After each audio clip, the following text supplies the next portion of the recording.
Olá, bom dia. Esse é mais um podcast do Filosofando no Vale.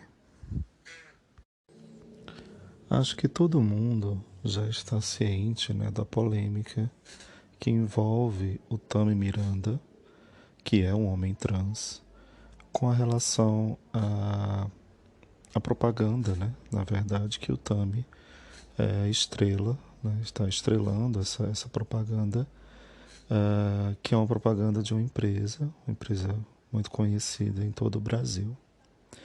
E o questionamento é justamente por que escolher um homem trans, que é pai, de uma criança, de um bebê, em vez de escolher um homem cis, um homem com pênis. As críticas que vieram aí através de muitos homens que se colocam como cidadãos de bem, que questionam se o homem trans é uma boa escolha, que na verdade ele não é um homem e que deveria ser escolhido um homem cis. Muita gente rebateu essa afirmação transfóbica, fazendo referências a quem é pai de verdade, que o que é ser pai de verdade não tem a ver com ter um pinto ou não, mas sim o comportamento, as atitudes, se deu amor, se criou, se deu educação, se esteve do lado do filho o tempo inteiro. Isso que seria ser pai, e não necessariamente precisa ser um homem com pênis para fazer essas atitudes. Muita gente fez crítica mostrando que boa parte dos pais brasileiros, que se acham tão machões assim, mas não assumem seus filhos, Muitos não pagam pensão, não dão amor, não dão carinho, abandonam seu filho. Ah, ah, e essa é uma realidade muito comum no Brasil. A gente sabe que boa parte das crianças das últimas décadas cresceram sem ter o pai presente, Então, o que adiantou ter esse pai com pênis se suas atitudes não foram de um pai de verdade? E muitas mulheres, muitas mães, acabaram se tornando mãe e pai dessas crianças. Avós, tios, irmãos mais velhos, tendo que cuidar dos irmãos mais novos. Eu mesma, a minha mãe, por exemplo, ela se separou do meu pai, eu ainda era muito novinho.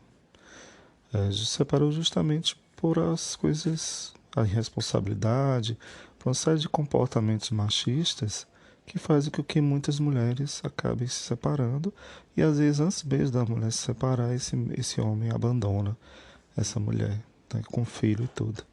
E eu fui criado num ambiente de amor com a minha mãe, com a minha tia, que é uma segunda mãe para mim, e o marido da minha tia, que é o meu tio, que é a minha figura assim masculina, é um homem responsável, que cuida de casa, que cuida de tudo.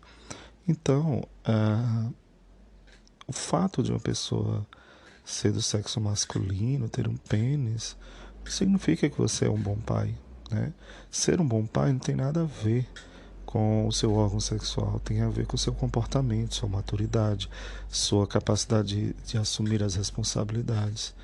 Teve até memes assim bem engraçados em relação a isso, de que, assim, tipo comentários que as pessoas faziam. O Tami não é um homem porque ele não tem pênis. Aí tem comentário da pessoa dizendo, e se um pai precisa ter um pênis, por acaso você recebeu do seu pai amor, cuidado ou foi uma rolada, Porque é uma questão de lógica, gente, Não é isso que torna alguém pai. Mas o questionamento que eu quero fazer aqui nesse podcast não é em relação a essa postura do que é ser pai ou não, porque eu acho que está muito óbvio, O Brasil ele é carente desse comportamento mais saudável de um pai, mas não é isso que eu quero fazer, não é esse tipo de questionamento que eu quero aqui fazer. Eu quero questionar a verdade e esclarecer o que é ser trans, o que é essa sexualidade ou esse comportamento ou essa identidade de gênero em que muitos brasileiros ainda não conseguem compreender, e não só o brasileiro heterossexual, Até mesmo no meio LGBT a gente vê a dificuldade de algumas pessoas entenderem o que é essa diversidade de categorias, nomenclaturas, etc.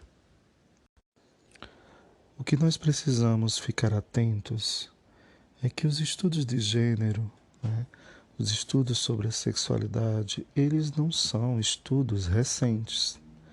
Embora o brasileiro tenha passado a ter um pouco mais de conhecimento e tenha visto mais na mídia sobre esse assunto nos últimos anos, as pesquisas e os avanços científicos nessas áreas, elas vêm aí desde o século XIX, tá? De maneira histórica, nós temos que entender que a nossa sexualidade, a sexualidade humana, ela passa por uma grande variação de interpretações, de visões e de crenças ligadas a um tempo histórico, a um período, a uma cultura específica. Cada cultura, cada etnia tem a sua maneira de encarar essa sexualidade, e isso varia muito com o passar dos anos, do tempo histórico. Eu vou tentar, sem garantia de sucesso, fazer um resumo muito, mas muito superficial dessas mentalidades históricas em relação a cada período e em relação, obviamente, a como cada período enxergava essa sexualidade. É óbvio que para a gente entender de fato cada um desses períodos, a gente teria que fazer um estudo mais aprofundado. Esse estudo existe, ele já é feito, mas para a gente ter acesso, teria que ter um curso aí de anos de estudo, para você entender de fato nos mínimos detalhes. Então, o que eu vou fazer é apenas um resumão muito superficial, pegando pontos assim pincelados, tá? Só para você ter uma pequena noção dessa diversidade e como há uma transformação e uma mudança com o passar dos anos. A gente percebe que essa comunidade assim, mais conservadora, que tende a ter uma visão mais limitada da sexualidade, que enxerga a sexualidade apenas pela crença de que a sexualidade estaria resumida à procriação, a ter filhos, né? A ideia de que toda a complexidade que envolve a sexualidade, ela seria resumida apenas aos órgãos sexuais que teriam apenas a função de gerar filhos. Essa maneira de pensar a sexualidade, ela tem a sua raiz, né, de certa maneira, em povos muito antigos, né? Por quê? Vamos tentar entender o contexto das primeiras comunidades, né, humanas. A gente tem que imaginar que naquele período, há milhares de anos, havia uma dificuldade muito grande de sobrevivência. Os povos tinham muita dificuldade de sobreviver. Raramente você tinha um membro ali daquelas pequenas comunidades que conseguia chegar à fase idosa, né? À terceira idade, né? Por quê? Por todas as dificuldades. Você tinha uma população que poucos tinham domínio sobre a agricultura. Muitos viviam da caça, da pesca, né? Então eles não tinham uma sobrevivência nada fácil, né? E isso se refletia também na questão de ter filhos, né? Sem nenhuma tecnologia da medicina, sem ter condições de segurança, de moradia nem nada. Essas pessoas tinham filhos e a maioria dos filhos acabavam morrendo.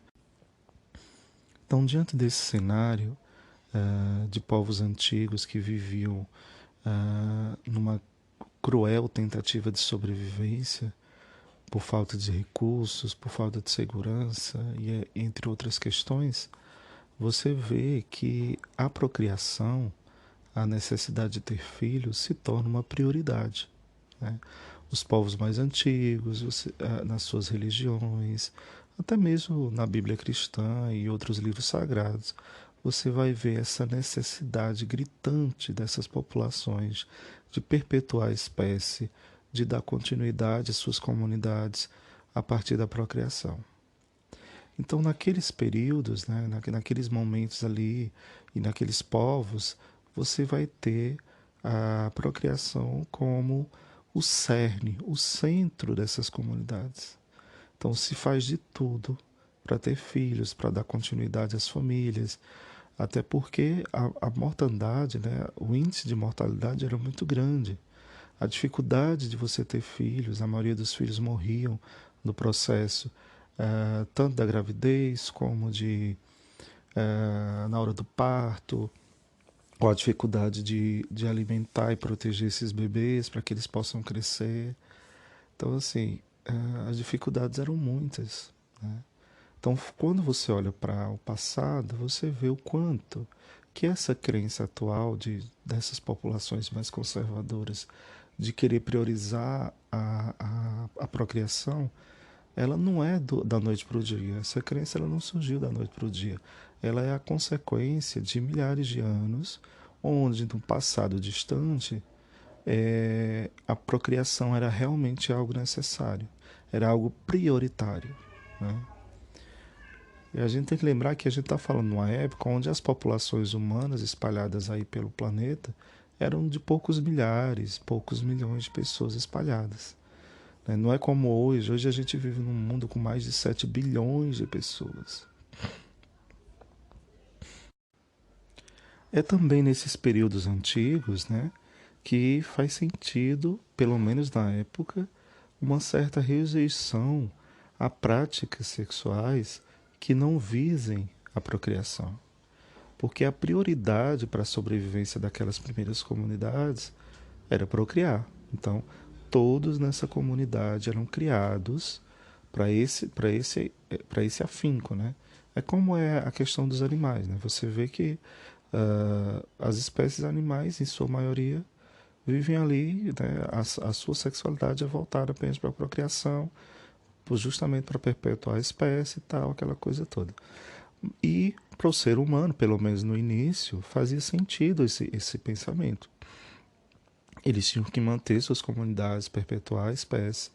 Então, fazia sentido eles estarem ali sempre vinculando a sexualidade à procriação. Então, qualquer tentativa de práticas sexuais ou de manifestações e expressões de gênero, sexualidade, que se distanciasse um pouco da prioridade que era a procriação, seria visto como algo anormal, algo que as religiões colocavam como pecado, como inadequado, né? Então, por exemplo, a prática da homossexualidade nesses povos antigos, em sua maioria, não era bem visto. Por quê?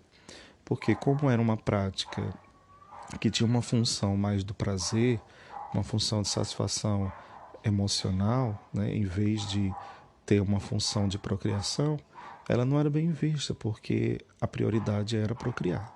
Então, você vai ver um discurso daqueles períodos contrário à prática da homossexualidade, né, justamente porque ela não servia para preservar a espécie, preservar a comunidade, no sentido de procriar, de ter mais filhos, né? Então, naquele período, né, naqueles momentos, né, há milhares de anos, faz sentido você pegar a sexualidade e focá-la apenas na procriação. O que não faz sentido é pegar essa crença, esses valores do passado, de um passado distante, e querer que a nossa sociedade atual viva sobre esses mesmos valores, né? Por mais que a humanidade tenha passado por um período no passado em que necessitava da procriação como algo central de suas comunidades, não significa dizer que a nossa sociedade atual precise fazer a mesma coisa. A nossa sociedade atual ela não precisa focar a sua sexualidade mais só na procriação, né? Nós já temos uma humanidade consolidada. A nossa espécie ela não passa mais pelos problemas de sobrevivência que tinha antes. Nós avançamos na tecnologia, nós avançamos na produção de alimentação, nós avançamos na medicina, nós avançamos em várias áreas que fazem com que a nossa vida não corra mais risco, como antigamente, a ponto de precisar focar nossa sexualidade na procriação. Na verdade, a gente pode até dizer que procriar hoje em dia se tornou um problema em vez de uma solução. Hoje você tem países superlotados, com milhões e milhões de pessoas, até bilhões, e dificuldades de garantir o bem-estar para todo mundo, né? Então, hoje, ter uma superpopulação não é algo recomendável, né? Em vários países se tenta justamente fazer campanhas para que a população se conscientize na redução de quantidade de filhos. Você vê, tem países que têm restrição para a quantidade de filhos, porque a gente chega num ponto em que o excesso de população pode levar a um processo de miséria também, né? Porque como a gente vive numa sociedade muito capitalista, que já é injusta por excelência, né? Por essência, então você tem uma superpopulação, as dificuldades de garantir os recursos e as necessidades para todo mundo vai ficar bem mais difícil ainda. Então, a gente não precisa mais pegar nossa sexualidade e resumi-la a apenas a uma procriação, né? Porque a nossa sexualidade hoje, como a gente não tem mais essa necessidade, a gente pode perceber outras nuances da nossa sexualidade que os povos antigos não tiveram o privilégio, talvez, de perceber essas nuances, porque eles estavam muito focados em sobreviver.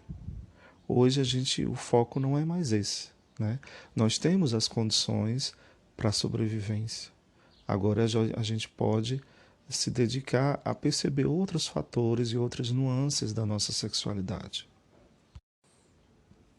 Eu tinha dito que ia fazer um podcast, né, falando sobre essa questão da transexualidade, e essas nuances que eu falei, eu vou deixar para fazer um outro podcast falando apenas do histórico. Em cada período da história humana, de várias etnias, como que a sexualidade era vista, qual era a mentalidade ali que gerava em torno.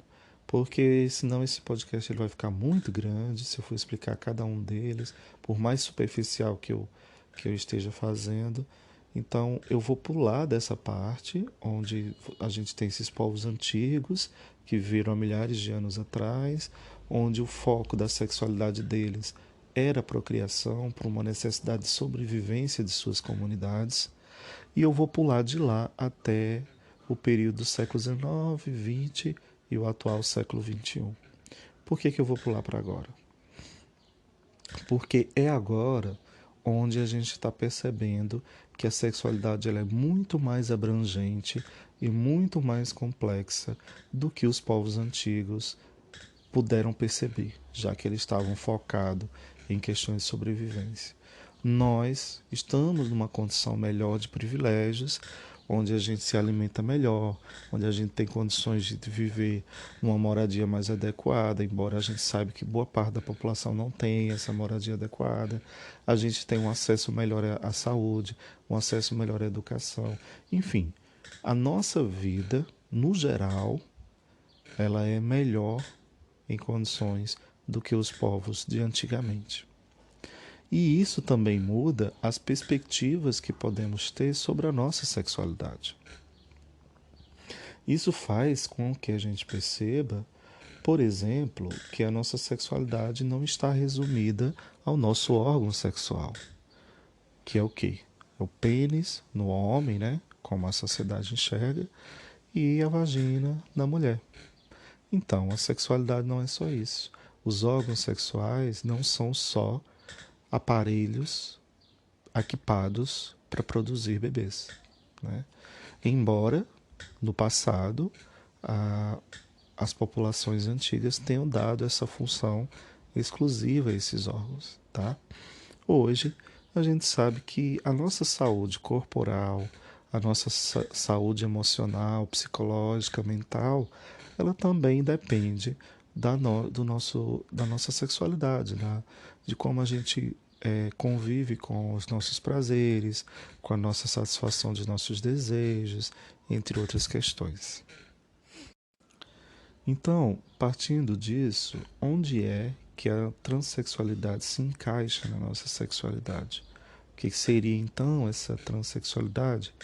Bom, vamos começar do beabá, né, do alfabeto da sexualidade, que é dividir essa sexualidade em várias partes.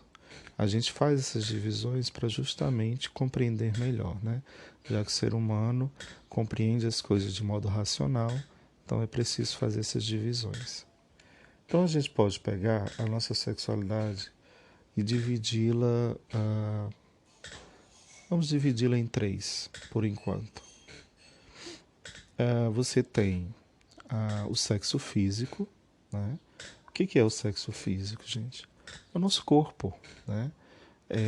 Aos nossos órgãos sexuais, aos nossos órgãos reprodutores, né? A parte hormonal, DNA, tudo isso, de certa maneira, estaria ligado ao que nós somos sexualmente, fisicamente, biologicamente falando. A gente vê também, abrindo aí um parêntese, que essas comunidades aqui atuais mais conservadoras, essas famílias conservadoras, elas usam muito esse argumento biológico, né, para dizer, não, se a ciência, a biologia diz que o homem tem pênis, embora a ciência não diga isso, né, mas eles dizem que ela afirma isso. Então tem que ser homem.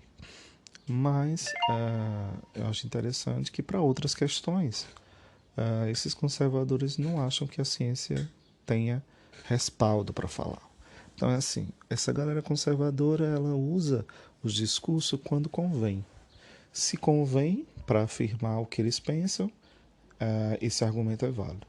Se esse argumento for contrário ao que eles pensam, então esse argumento não presta, é mentira, não serve de nada. Felizmente, a ciência não trabalha com achismos, com opiniões vazias, opiniões de quem não fez uma reflexão aprofundada, que não pesquisou, que não foi atrás de dados e etc, etc. Então, esse primeiro sexo, que é o sexo físico, ele está restringido a esses órgãos, né, reprodutivos, sexuais e ao corpo. Né? Ele tem características próprias e ele tem uma forte influência biológica, obviamente, e de DNA. Então, é esse primeiro sexo, né, que foi o foco nos povos mais antigos, né? Porque para a reprodução, o que era necessário? Era necessário uma boa biologia, né? Um órgão sexual perfeito, saudável, pronto, perfeito no sentido que servia para a reprodução, né? Então, não é à toa que em alguns povos antigos, né, se a criança não nascesse com órgão sexual uh, apto para a reprodução, então ela era uma criança descartada da sociedade. Né? Então, o foco era esse. Então, o sexo biológico, o sexo físico, ele foi por muitos milênios supervalorizado por uma questão de sobrevivências desses povos antigos, como eu já falei anteriormente. Então, hoje em dia, o que a gente vai perceber é que essa sexualidade ou esses sexos que nós temos, eles não se reduzem apenas a essa questão biológica e física. Nas últimas décadas, nós vamos perceber que a nossa sexualidade é composta por outros sexos também. Além do físico, que seria o sexo masculino, que é o pênis, né? E os órgãos reprodutores, e o sexo feminino, que seria a vagina, e os demais órgãos reprodutores. Aí nós teremos o segundo sexo, que seria a identidade de gênero, tá? A identidade de gênero, o que que é essa identidade de gênero? Bom, primeiramente, ela não depende exclusivamente dos seus órgãos sexuais. Isso é muito importante. Por quê? Porque a identidade de gênero, ela diz como você se sente, como você se percebe no mundo, com o que você se identifica no mundo, né? Isso seria basicamente a sua identidade de gênero.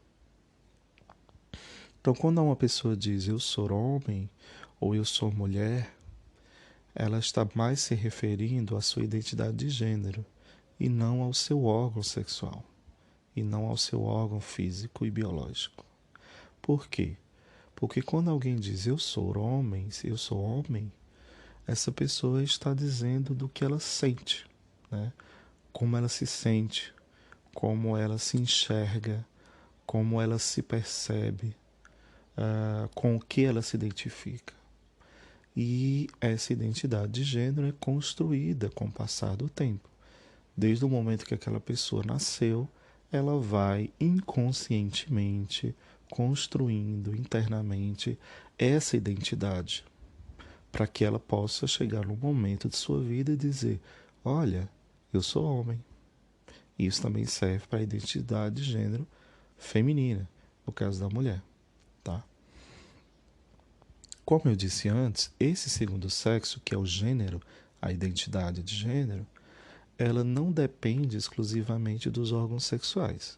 Embora a maioria da população tenha uma tendência a construir um gênero internamente, psicologicamente, que está em sintonia com os órgãos sexuais, que é o caso da maioria da população, então você vai ter muitos corpos humanos que nasceram com pênis, onde essas pessoas que nasceram com pênis vão desenvolver um gênero masculino, vão se identificar com o masculino, com a ideia de ser homem. E o mesmo acontece com os corpos humanos que nasceram com vagina, que vão, em sua maioria, se identificar com a identidade feminina, a identidade de ser mulher. E vão construir, então, o seu gênero feminino. Mas isso não quer dizer, gente, que todas as pessoas vão passar pelo mesmo processo. Cada ser humano é único, é um mundo à parte, tá? Então vai ser normal que uma certa quantidade dessas pessoas humanas construam um gênero diferente do seu órgão sexual.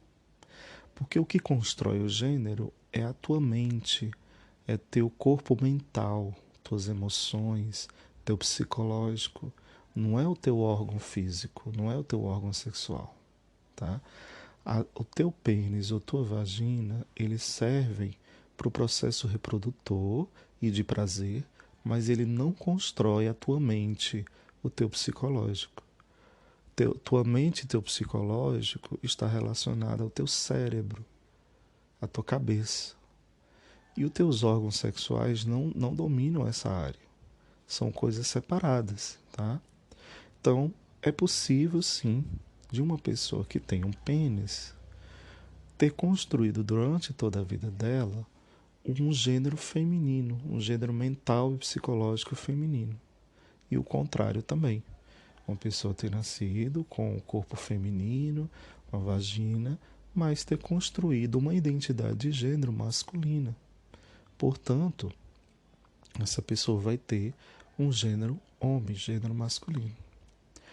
E aí, o que que vai dominar nesses dois casos? Qual é o sexo que domina, que sobressai? É o físico, biológico ou o mental, emocional?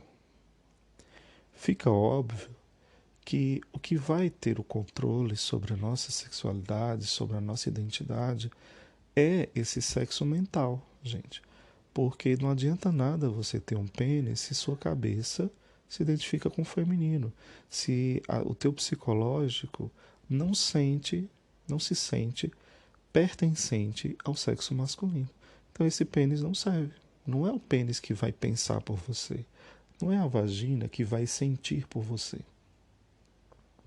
É o teu cérebro, é tua mente, é teu corpo mental, é o teu psicológico, tá? O nosso sexo, a nossa sexualidade, ela é muito mais psicológica do que física, porque o nosso corpo físico, ele ele apenas expressa as sensações. A gente sente as coisas pelo corpo. Mas quem processa e dá um valor, uma identidade e um sentido àquilo que está sendo sentido pelo corpo é a nossa mente, é o nosso psicológico, é o nosso corpo emocional. Então, gente, sexo é mente, sexo é psicológico. É muito mais do que só uma questão corporal, uma questão física e biológica. Então, a pessoa transexual ou transgênero, ela é uma pessoa que a construção da identidade de gênero dela, a construção psicológica e mental dessa pessoa, ela foi uma construção distinta dos órgãos sexuais dela. Né? Então, no caso do Tami, por mais que ele tenha nascido com o corpo de uma mulher, né, um corpo feminino, como a gente diz, né? Por mais que ele tenha nascido com uma vagina, isso não quer dizer que a identidade de gênero dele obrigatoriamente tenha que ser uma de uma mulher. E a prova que não precisa ser assim é que ele nunca se identificou com o feminino. Quando você lê algumas entrevistas dele, fica claro que por mais que naquela época, quando ele era muito novinho, ele se expressasse de maneira feminina, lá internamente, no psicológico dele, na mente dele, ele não se sentia pertencente àquele sexo, àquele gênero. Ele tinha vergonha do próprio corpo feminino. É só você se imaginar, você que está escutando esse podcast, se você for homem, no sentido de ter pênis, né, e se identificar com o sexo masculino. Imagine você indo dormir hoje à noite. Você sempre teve total identificação como ser homem, como masculino. E vamos supor que amanhã de manhã você acordasse no corpo de uma mulher. Imagine o susto que você teria. Porque você sempre teve certeza que você é homem, você sempre gostou e se identificou com seu corpo masculino, com seus órgãos sexuais masculinos. E de repente você se depara com um corpo totalmente oposto. Isso vai mexer muito com o teu psicológico, porque você não se identifica. Você pode até ser hétero e gostar de mulheres, mas você não quer ter o corpo da mulher. Você não quer perder o seu pênis. Então, o caso da trans é muito semelhante a essa situação. É uma pessoa, um ser humano, que a sua identidade de gênero se construiu durante toda a vida dela totalmente diferente do seu órgão sexual. Então não é fácil, primeiro, para essa pessoa enfrentar essa distinção, né, entre o seu corpo físico e o seu gênero psicológico, e entre o seu corpo biológico e a sua identidade de gênero. Eu sei que muitos conservadores, pessoas que não tiveram um estudo mais aprofundado, vão ouvir tudo isso que eu estou dizendo e vão dizer que é bobagem, que não tem nada a ver, que não existe esse negócio de construção de gênero. Mas eu sinto informar que isso é uma ignorância sua. Você é o ignorante da história aí. É você que está escolhendo ser uma pessoa burra, né? Não se trata de você concordar ou ser contra ou apoiar. Se trata de você ter uma noção de bom senso, tá? É a mesma coisa, quando você escuta a notícia, a ciência diz, olha, é, a Terra gira em torno do Sol. É uma constatação científica, né? Se você concorda com isso, não importa, né? As coisas não vão mudar, a Terra não vai deixar de girar em torno do Sol só porque você não acredita nisso. A Terra não vai deixar de ser redonda só porque você acha que a Terra é plana, tá? A gente está falando de ciência, certo? Então, o gênero, a identidade de gênero, já é algo que é um consenso na comunidade científica, da psicologia, da ciência de maneira geral. Não adianta você querer, mas eu não concordo com isso, eu não acho isso certo. Você pode achar o que você quiser, isso não vai mudar a realidade, tá? Não querer admitir que existem pessoas que possuem uma identidade de gênero diferente das outras é não querer enxergar a realidade, né? É querer fingir que a realidade não é essa só porque você não consegue compreendê-la, né? Por exemplo, essa questão da Terra plana. A pessoa que acredita numa Terra plana, um dos argumentos é porque ela não acredita que existe a gravidade, né? Então, ela não tem capacidade intelectual para entender o que é a gravidade, embora a ciência já tenha explicado isso de maneira muito dinâmica, né? Então ela não tem essa capacidade de entender, então ela não aceita. Gente, isso não existe, tá? Não tem como você simplesmente achar que pode rejeitar outras verdades só porque você é incapaz de compreendê-la, certo? O mundo não gira em torno do seu umbigo. Se você tem limitações intelectuais que te impedem, e até de crenças mesmo, né? Que te impedem de compreender a realidade e a diversidade que existe na realidade, o problema é todo seu, certo? Felizmente, a gente está cada vez mais, as novas gerações têm uma capacidade intelectual que entendem as coisas. Então, a gente percebe que é um fato, tá? A identidade de gênero é um fato. Ela existe, ela está aí, você aceitando ou não, né? Agora, o que é pior? A sua rejeição e a sua tentativa de negar a existência de pessoas trans, você só causa muito mal a essas pessoas que são trans. Você causa muito mal por causa da exclusão, da discriminação e da rejeição. Sinceramente, você está sendo uma pessoa horrível para essas pessoas, certo? Eu entendo que você seja uma pessoa ignorante, incapaz de compreender algo mais complexo e que para você parece ser mais seguro viver num um mundo muito simples, onde só existe o que você entende por homem e o que você entende por mulheres. Mas a realidade que você vive não é essa. Não é esse conto de fadas simplesinho que você aprendeu desde criança. Então, ou você amadurece intelectualmente e emocionalmente para compreender que o mundo em sua volta é muito mais complexo do que te ensinaram, ou você vai viver esse mundo de fantasia achando que o mundo é essa simplicidade toda. Então, identidade de gênero, gente, é justamente como você se sente, como você se identifica, como você se vê no mundo. Então, se você se vê e se você se sente constantemente como pertencente a um gênero feminino, então isso te faz mulher, independente de você ter uma vagina ou um pênis. Aí vai ter um conservador que vai dizer: não, não pode. O que determina o sexo de alguém é o corpo físico, é o órgão sexual. Bom, então eu vou fazer o seguinte: vamos ter aqui um exemplo, eu vou dar um exemplo que eu acho que pode ajudar a entender que não é o corpo físico que determina o nosso sexo, mas a nossa cabeça.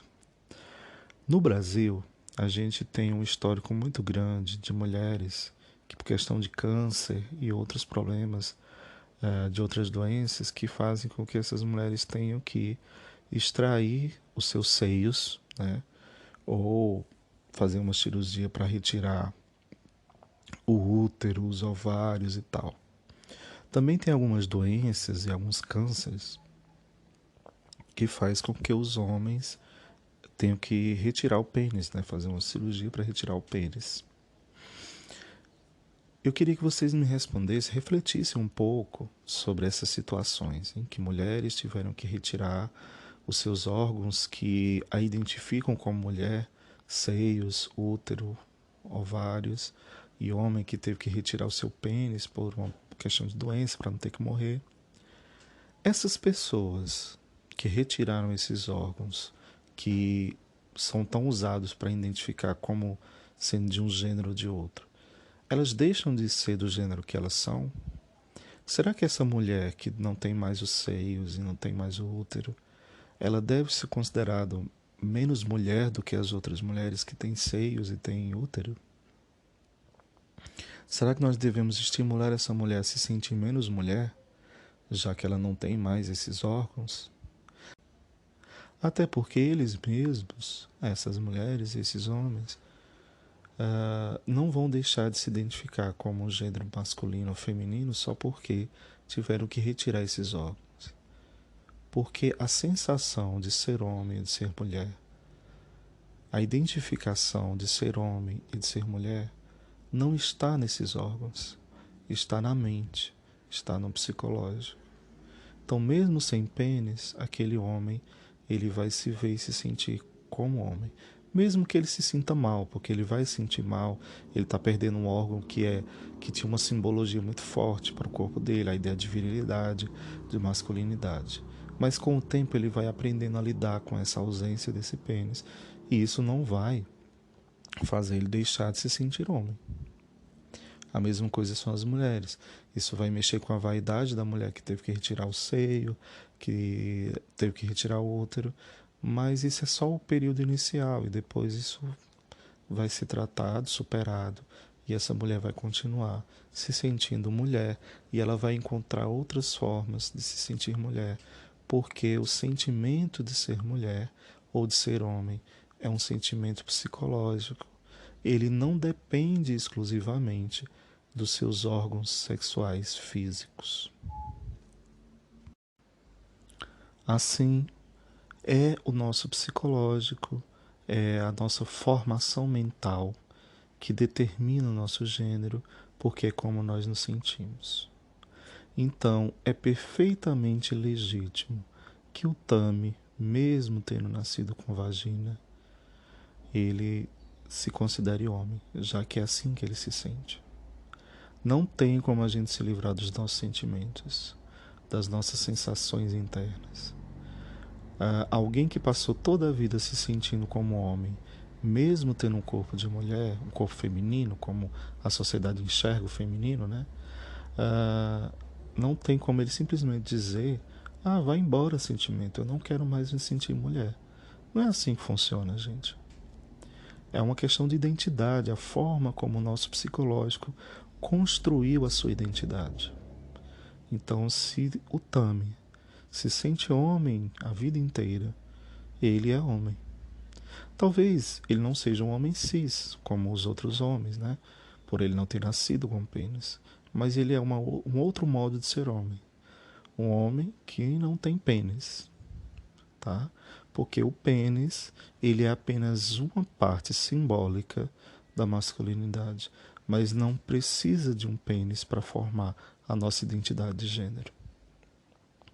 E o Tami, entre outros homens trans e entre outras mulheres trans, estão aí para provar que não é o nosso órgão sexual que determina o nosso gênero, tá? O nosso gênero é determinado por um conjunto complexo de sensações, emoções e identificações internas e psicológicas, que é construído durante toda a vida. Não é da noite para o dia. Não é, hoje acordei, acho que eu não sou mais homem, sou mulher. Não é assim que funciona. Não com os transgêneros e transexuais, tá? E nem com a maioria da população cis. Para quem não sabe o que é cis, é quando a tua construção psicológica de gênero, a tua identidade de gênero, identidade mental, se identifica com os órgãos sexuais físicos. Então, aquela pessoa que nasceu com pênis e se identifica com ser homem, que é a maioria das pessoas, tá? Quando é que a gente diz que é trans? É quando é o contrário disso. Quando a construção mental, a construção psicológica não se identifica com o órgão físico, tá? Por isso que se chama trans, porque essa pessoa está transitando entre o gênero, entre os sexos, tá? E tem o terceiro sexo, que seria a orientação sexual. Mas acho que também vou deixar para o próximo podcast, para não ficar tão grande. Então, o que eu fico devendo aqui? Um podcast fazendo uma pincelada na história da sexualidade, falando de vários períodos históricos e povos diferentes e como cada um entende a sua própria sexualidade do seu povo. E um outro podcast falando do terceiro sexo, que é a orientação sexual, onde você vai ter ali a homossexualidade, a heterossexualidade, bissexualidade, etc, etc. Espero que esse podcast tenha sido esclarecedor, que ele tenha servido para compreender um pouco como é que funciona a nossa sexualidade.